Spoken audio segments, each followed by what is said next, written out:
प्रणाम। मैं हूं महायोगी सत्येंद्रनाथ। मनुष्य के भीतर पंचकोश हैं।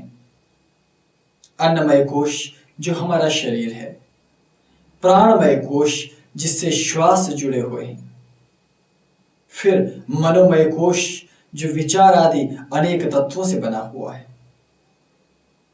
फिर विज्ञानमय कोश जो सूक्ष्म और पराविज्ञान का दिव्य शरीर है, और फिर पंचम आनंदमय कोश।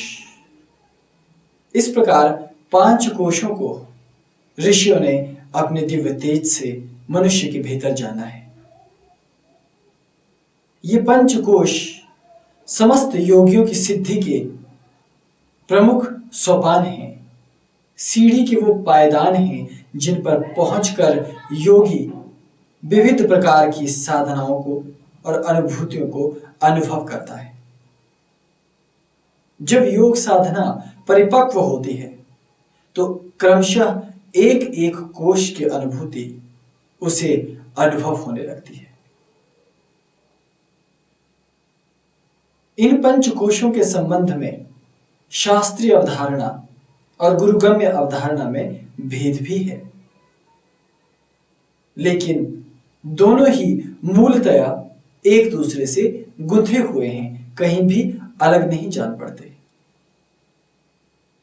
एक साधक को जो ध्यान योगी है, जो योग का अभ्यास करता है, कुंडलिनी पर ध्यान लगाता है अथवा किसी भी प्रकार की ध्यान की प्रक्रिया उसके मध्य में से गुजरता है, तो उसे कोश और उनके भीतर जाने की परंपराओं का ज्ञान होना चाहिए। अन्नमय शरीर के साथ हमारा जुड़ाव हमें इस पृथ्वी मंडल और इस समस्त ब्रह्मांड से जुड़ा हुआ दिखाता भी है और अनुभव भी करवाता है। जब हम इस शरीर में होते हैं तो हमारी इंद्रियां सदा बाहर की ओर लगी रहती हैं और बाहर का संसार बड़ा ही आकर्षक और विचित्र है। बाहर अलग अलग तरह के रस हैं, खट्टे, मीठे, तीखे, कड़वे, चरपरे, चटपटे, और वो हर प्रकार से तुम्हें लुभाने की ताकत रखते हैं। हमारा शरीर है, यदि हम किसी मित्र से प्रेम करते हैं तो उसकी मित्रता हमें अपने साथ बांधे रखेगी, और यदि कोई मित्र आपका नहीं है, आपको कोई मित्र अपने प्रेम में नहीं बांध पाया, तो फिर शत्रु तैयार है।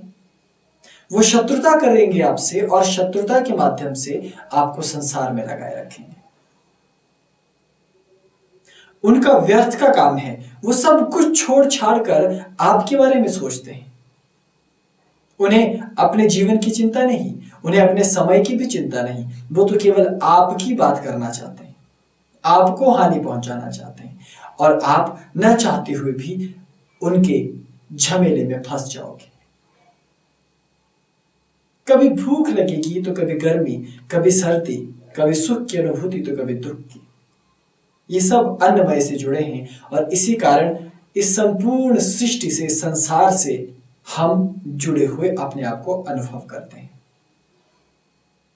हम किसी देश के नागरिक हैं, किसी माता पिता की संतान हैं, किसी मित्र के मित्र हैं, और बहुत से लोगों के साथ विविध स्वरूपों में उनकी भावना और उनके भावों के अनुरूप हम रहते भी हैं। लेकिन शरीर, इसका ये जो प्रथम तल है, अन्नमय कोश, ये इतना अधिक मजबूत है कि इसे भेद पाना बहुत ही मुश्किल कार्य जान पड़ता है। तो हम भीतर प्राणमय के बाद मनोमय, फिर भीतर आनंदमय इत्यादि कोशों में कैसे जाएंगे? विज्ञानमय की भव्यता को कैसे अनुभव करेंगे? इसलिए एक साधक के सामने ये बहुत बड़ी चुनौती होती है कि वो भौतिक संसार से कैसे निपटे। हमारे पास 2 मार्ग हैं। एक तो हम ज्ञान मार्गी और योगी होते हुए भीतर की यात्रा करें। इसके लिए हमें समस्त शत्रुओं से दूर होना होगा। समस्त कलहों से दूर होना होगा। और प्राचीन समय में यही प्रक्रिया और यही प्रणाली सबसे अधिक प्रचलित थी। इसीलिए अक्सर योगी राजमहलों का परित्याग कर, सुखों का परित्याग कर या कुटिया का परित्याग कर हिमालय की दुर्लभ दुरूह कंदराओं में जाकर साधनारत रहते थे, जहां कोई न पहुंच सके, न कोई शत्रु न कोई मित्र। तब की और अब की परिस्थितियों में बड़ा अंतर आ गया है। आज तो हिमालय भी वैसे शांत न रहे। आज तो मनुष्य की पहुंच सर्वत्र हो गई है। ऐसे में आप क्या कर सकते हो? तो वो दूसरा मार्ग है, इसी संसार में रहकर अपने भीतर के कोशों में गति करना। अब दोनों के बीच में मौलिक अंतर क्या है? पहली प्रणाली में आप अन्नमय कोश से प्राणमय, फिर मनोमय, उसके बाद धीरे से भीतर भीतर विज्ञानमय की ओर सरकते जाते हो और अंततः अपने मूल स्वरूप आनंदमय की प्राप्ति करते हो। यह लंबी प्रणाली है, आनंद देने वाली भी है और इतनी गुप्त और इतनी आनंददायक है कि हम उसे शब्दों में बता नहीं समझ सकते और सामने वाला व्यक्ति उसे समझने की काबिलियत भी नहीं रखता। उसके लिए ये केवल परिहास है। वो इस तत्व को नहीं जान सकता। जैसे कोई दिव्य भोग हो जिसे मनुष्य कभी प्राप्त नहीं कर सकते, केवल देवता प्राप्त करते हैं, तो उस प्रसाद की मनुष्य केवल कल्पना कर सकता है। वैसे ही निपट संसारी व्यक्ति उस स्थिति को भांपने और आंकने की कोशिश कल्पनाओं के द्वारा करता है, विचार के द्वारा करता है, पर कर नहीं पाता। ऐसा रस, ऐसी स्थिति और ऐसा आनंद वहां है। और दूसरा मार्ग कि हम जब भौतिक संसार में हैं तो भी हम अन्नमय से धीरे धीरे आनंदमय तक की यात्रा को करते हैं। तो मौलिक अंतर क्या? अंतर केवल इतना कि हिमालय में आपका न मित्र है, न शत्रु, न किसी से प्रेम है, न किसी से राग द्वेष, केवल आप हो और आप ही हो। लेकिन याद रहे, कर्म तो वहां भी करना पड़ता है। अपने शरीर की सुरक्षा, अपने आप को वातावरण में ढालने का अभ्यास, अपने लिए जल इत्यादि की व्यवस्था, अपने आप को सुव्यवस्थित और स्वस्थ रखने का भी आपको बार बार प्रयास करना होता है। ठीक उसी तरह समाज में भी होता है। यहां न तो मित्र आपको आराम से रहने देंगे, न ही शत्रु आपको चैन से सांस लेने देंगे। तो ऐसे में आपको क्या करना चाहिए? आपको अन्नमय कोश से मुक्त होने के लिए दोनों में से कोई एक मार्ग चुन लेना चाहिए। आप संसार में अगर रहकर इस साधना को करते हैं तो शत्रु को मुंह तोड़ जवाब देना होगा। मन से अहिंसक रहना जरूरी है, लेकिन बाहर से हिंसक दिखना भी जरूरी है। क्योंकि यदि आप सर्प तो हो, लेकिन आपके पास यदि विषदंत नहीं है तो आपका इस सृष्टि में रहना संभव ही नहीं है। इसलिए ऋषियों के पास शक्ति होती थी, तपोबल हुआ करता था, ताकि वो दुष्टों से, दानवों से, दैत्यों से लड़ सके। आज दानवों ने केवल रूप परिवर्तित कर दिया है, लेकिन वो हमारे आसपास ही विद्यमान है। हर क्षण हमें घूर रहे हैं, हर क्षण हमारी एक एक हरकत पर नजर गड़ाए हुए हैं। इन दानवों से तुम कैसे मुक्त हो पाओगे? ये तुम्हें दोनों में से कोई भी एक मार्ग चुनने नहीं देंगे। इसलिए पहली जो चुनौती है वो अन्नमय कोश में ही है। बहुत सारे योगी अन्नमय कोश से अपने आप को अलग ही नहीं कर पाते। अभी तक तो मैंने सांसारिक चुनौतियों की बात कही और दो मार्ग बताए कि अन्नमय से भीतर आनंदमय की यात्रा कैसे हो। या तो कंदराओं में जाकर ध्यान लगाओ, या समाज में लड़ते हुए अपने भीतर की यात्रा में मुड़ जाओ।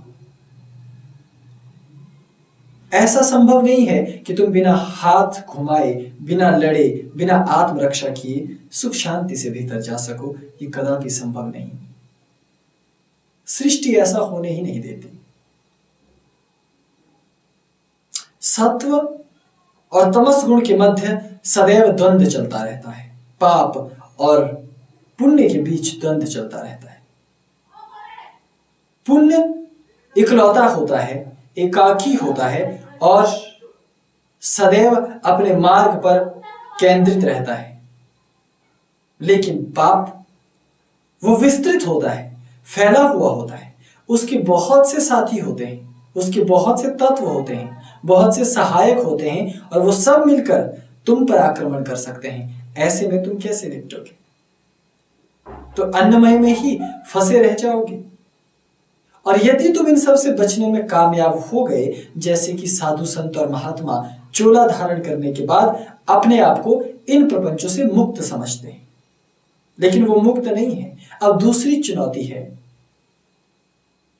उनका अपना भ्रम। किसी साधु सन्यासी को अपने ज्ञान का भ्रम है, तो किसी साधु सन्यासी को अपनी ताकत और सत्ता का भ्रम, किसी को अपने शिष्यों का भ्रम है, तो किसी को धन और अपनी दिव्य शक्तियों का भ्रम। और ये भ्रम भी इस शरीर से ही हमें बांधे रखते हैं। ये सभी कारक हमें बाह्य जगत में लगाते हैं। इसलिए हमारी ऊर्जा जब हम मंत्र के द्वारा शक्ति प्राप्त करते हैं, योग के द्वारा, अष्टांग योग के माध्यम से या किसी भी अन्य साधना के द्वारा अपने आप को भीतर ले जाने की कोशिश करते हैं, तो भीतर हमें कुछ दिव्य शक्तियां मिलती हैं और हम उनका पूरा का पूरा प्रयोग इस भौतिक संसार में ही कर देते हैं, क्योंकि अन्नमय ने हमें बांधे रखा है और हम अन्नमय से एक क्षण भी अलग नहीं हो पाते। अब अन्नमय से भीतर जाने के लिए अन्नमय का या तो बहिष्कार करना होगा या अन्नमय को पूरी तरह स्वीकार करना होगा। हमारे पास दो मार्ग हैं। अन्नमय का बहिष्कार आप तब कर सकते हैं जब आप आयु की आखिरी अवस्था में हो, धर्म, अर्थ और काम तीनों की प्राप्ति आपने कर ली है, अब मोक्ष की प्राप्ति पर आपको आगे बढ़ना है, तो प्रथम मार्ग आपके लिए है। लेकिन यदि आप युवा हैं, बालक हैं और आपने ध्यान के माध्यम से भीतर जाने की कोशिश की है, तो अब आपको दूसरे मार्ग पर चलना होगा।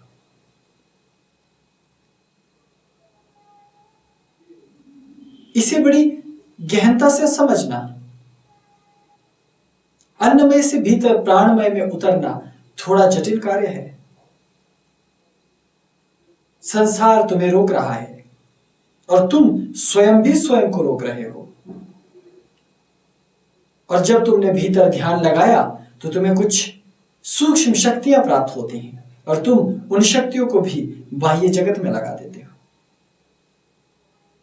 ऐसे में कोई उपाय नहीं है। और कलयुग में तो और भी ज्यादा मुश्किलें आती हैं। इसलिए वनवासी योगी यदि तुम हो जाओ तो वो दैव योग ही है। अन्यथा वनों में तो बहुत से साधु महात्मा घूम रहे हैं केवल चीलम पीते हुए। उनके जीवन में कोई सार नहीं, कोई तत्व नहीं। वो साधु जैसे जान पड़ते हैं, लेकिन साधुत्व उनके भीतर नहीं। और साधुत्व की भी कथित व्याख्या तुम अपने भीतर ना गढ़ लेना कि साधु विनम्र होते हैं, दयालु होते हैं, वो पूर्ण कौशल संपन्न होते हैं, शक्तिमान होते हैं और सर्वसत्ता सर्वगुण संपन्न होते हैं। इसलिए अन्नमय कोश से भीतर जाने के लिए शरीर का बहिष्कार करना होगा, जो जीवन के आखिरी क्षणों में हो सकता है। और दूसरा मार्ग है शरीर को स्वीकार करना होगा। अब शरीर को हम कैसे स्वीकार सकते हैं, इसके भी उपाय हैं। शरीर को स्वीकारने का तात्पर्य है कि तुम गुरु के बताए मार्ग पर अथवा अपने योग की प्रणाली के माध्यम से भीतर के कोश में गमन की प्रक्रिया में उतर जाओ और साथ ही साथ अपने समस्त कार्य करो। यदि तुम अविवाहित हो तो विवाह करो। यदि तुम एक दुकानदार हो तो अपना व्यापार करो। और यदि तुम एक अध्यापक हो तो अध्ययन का, पठन पाठन का कार्य आगे बढ़ाओ। यदि तुम धर्माचार्य हो तो अपनी धर्म की शिक्षाओं को आगे बढ़ाने में सहायता करो। यदि तुम वैज्ञानिक हो तो ज्ञान विज्ञान की खोज करते हुए आगे बढ़ो, अर्थात अपने उत्तरदायित्वों की पूर्ति भी करो और भीतर की यात्रा में धीरे धीरे उतरते चले जाओ। इस प्रणाली से धीरे धीरे तुम भीतर की यात्रा में उतरने लगते हो। यहां एक हाथ पर समाज नजर आता है, संसार नजर आता है, और दूसरे पायदान पर तुम भीतर सूक्ष्म जगत से जुड़े रहते हो।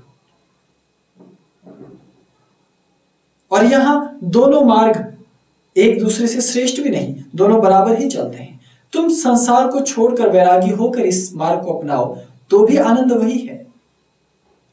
तुम संसार में रहकर जनक की भांति, जैसे राजा जनक जैसे दिव्य पुरुषों ने राज्य सत्ता को संभालते हुए उस दिव्य पदवी को प्राप्त किया, तुम भी अपनी पत्नी के पास रहते हुए, अपने माता पिता की सेवा करते हुए, संसार के समस्त कर्मों को निपटाते हुए, प्रेमिका को प्रेम करते हुए, शत्रु को मुंह तोड़ जवाब देते हुए, अपने चाहने वालों को अपने हृदय से लगाते हुए भी इस ध्यान के माध्यम से भीतर उतर सकते हो। लेकिन उसके लिए गहन अभ्यास के साथ साथ सतत उस परंपरा से जुड़े रहना अनिवार्य है। जब इस शरीर के भान को तुम मिटा दो तो भीतर की ओर तुम्हारी गति हो सकती है, और भीतर उतर जाना ही मृत्यु को जीत लेना है। एक योगी कहीं भी प्रकट हो सकता है, लेकिन अपनी इच्छा से और अपने बल से नहीं, बल्कि अपने अन्नमय को त्याग कर मनमय की इच्छा और मनोमय के बल से। अन्नमय को साधने के दो उपाय हैं। पहला उपाय कि हम प्राणमय की सहायता लें, क्योंकि अन्नमय के सबसे निकट जो शरीर है वो प्राणमय शरीर है, और वही प्राण हमारे श्वासों से अर्थात निरंतर बाहर और भीतर जाने वाले प्राणों से जुड़ा हुआ है। इसीलिए श्वास पर ध्यान लगाना और लंबे समय तक उस श्वास पर अपने आप को स्थिर रखने का अभ्यास करना धीरे धीरे अन्नमय से मुक्ति देने लगता है, और भीतर हम प्राणमय में उतरने लग जाते हैं, और फिर हम मनोमय में उतर जाते हैं। दूसरा है संकल्प, विचार। मनोमय जो तीसरा शरीर है वो वैचारिक शरीर है। जब तुम निरंतर सोचते रहते हो और अपने विचारों को एकत्रित करते हुए एक विचार पर आकर स्थिर हो जाते हो और फिर उसका भी विसर्जन करने लग जाते हो, तो सहजता से भीतर की ओर मुड़ जाते हो। तो अन्नमय से तुम अपने आप को अलग अनुभव करने लगते हो। लेकिन यहां एक समस्या और भी है कि जो बिल्कुल आम साधक है, जो बिल्कुल आम भक्त है, जो बिल्कुल नया योगी है, वो इस तत्व को कैसे समझेगा? याद रहे, सबसे पहले कुछ बातें मस्तिष्क में स्पष्ट कि योगी होने का तात्पर्य ये नहीं है कि तुम विवाहित हो या अविवाहित। योगी होने का तात्पर्य ये नहीं है कि तुम धनवान हो या धनहीन। योगी होने का तात्पर्य ये नहीं है कि तुम रोग मुक्त हो या रोगी हो। तुम कुछ भी हो, किसी भी परिस्थिति में हो, जब तुम भीतर अपने कोशों से जुड़ने लगते हो, भीतर उतरने लगते हो, तुम तत्क्षण योगी हो जाते हो। भले ही तुम चिकित्सक हो, वैज्ञानिक हो, व्यापारी हो, अध्यापक हो, मीडिया कर्मी हो या फिर कोई समाज सेवक, इन सब तत्वों से कोई अंतर नहीं पड़ता। तो भीतर उतरने के लिए जब बिल्कुल नया व्यक्ति आ जाए, मानो तुम्हें अध्यात्म का कुछ भी ज्ञान ही नहीं है, तो इसकी शुरुआत कैसे की जाए? इसकी शुरुआत के दो ही तरीके हैं। एक तो प्राणायाम का अभ्यास करते हुए ध्यान में उतरने की कोशिश करना, और दूसरा है धारणा, योग में धारणा का अभ्यास करना। और इसकी सरलतम शुरुआत तुम सोने और जागने से कर सकते हो। जब रात को तुम्हें नींद आने लगे तो अपने मृत्यु की उस समय कोशिश करनी चाहिए, अर्थात मृत्यु का पूर्वाभ्यास करना चाहिए। हर रात की नींद मृत्यु का अभ्यास करने के लिए सबसे अच्छा समय होता है। निद्रा के समय ये याद रखने की कोशिश करो कि तुम अस्तित्व विहीन हो गए हो, तुम चेतना विहीन हो गए हो, तुम मृत हो चुके हो, और अब तुम्हें कैसी अनुभूति होगी। आरंभ में जब तुम्हें निद्रा में इस प्रकार की चेतना होगी तो तत्क्षण नींद टूट जाएगी, लेकिन धीरे धीरे अर्धनिद्रित वो अवस्था आती है जब तुम्हारे विचार और निद्रा एक साथ चलने लगती है। तब तुम निद्रा में अपने आप को मृत जैसा अनुभव करते हो। तब तुम्हारे मन में वो सारी कल्पनाएं साकार होने लगती है जो मृत्यु के बाद होने की संभावनाएं हैं। और जब तुम निरंतर इन विचारों से जुड़े रहते हो, उसका अभ्यास करने लगते हो, तो तुम अन्नमय शरीर से भीतर की ओर गति करने लगते हो और तुम प्राणमय और मनोमय में विचरण करने लगते हो। इसीलिए कभी कभी स्वप्न में हमेशा खोए रहने वाले, नींद में डूबे रहने वाले व्यक्ति भी पूर्वाभास की शक्तियां पा लेते हैं। वो नींद में ही कुछ ऐसे दृश्य देख लेते हैं जो भविष्य में घटित होने वाले हो। और धीरे धीरे जब अभ्यास गहन होता चला जाता है तो वो निद्रा में ही मृत्यु के उस पार देखने की क्षमताएं भी अर्जित कर लेते हैं।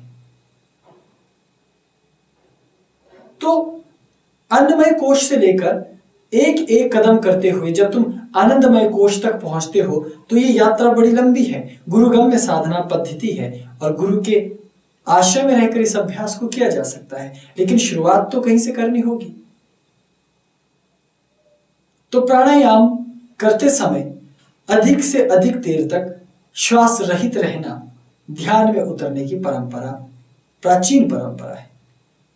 श्वास को बाहर छोड़ दें, फिर ना भीतर लें ना बाहर छोड़ें, बस केवल शांत बैठे रहें।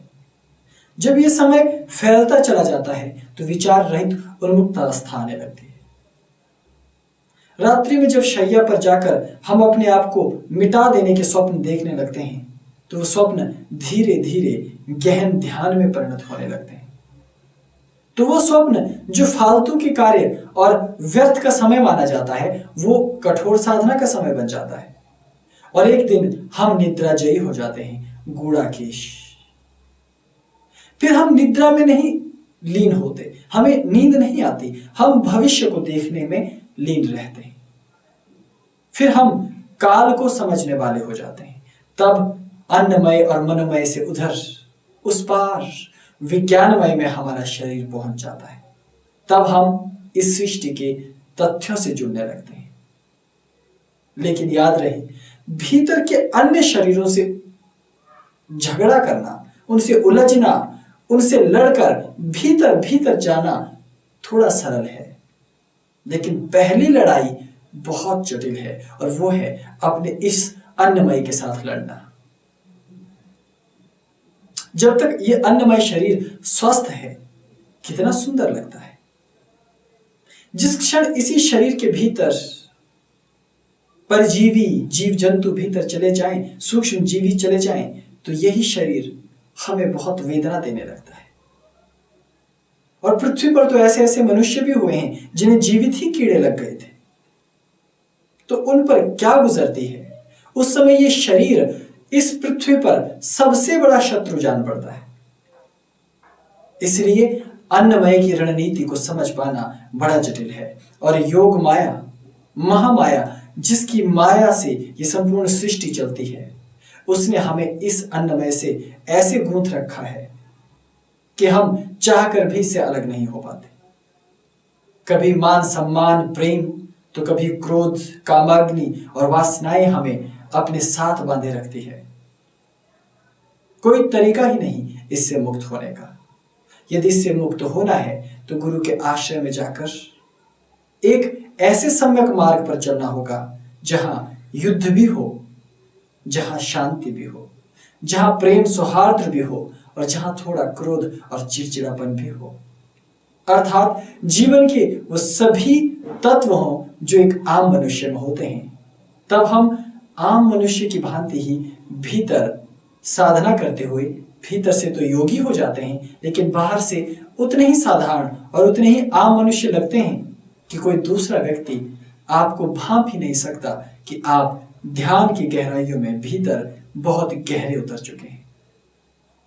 इसलिए इस प्रकार की साधनाओं को रहस्य साधना के अंतर्गत माना जाता है।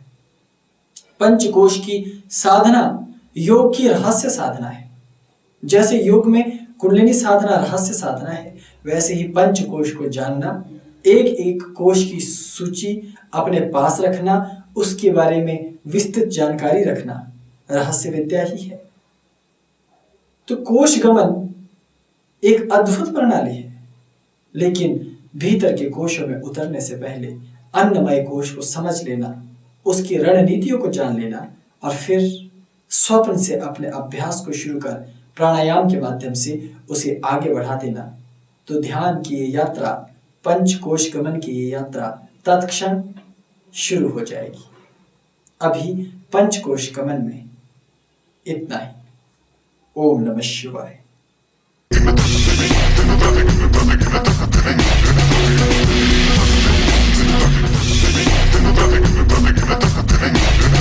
Hey!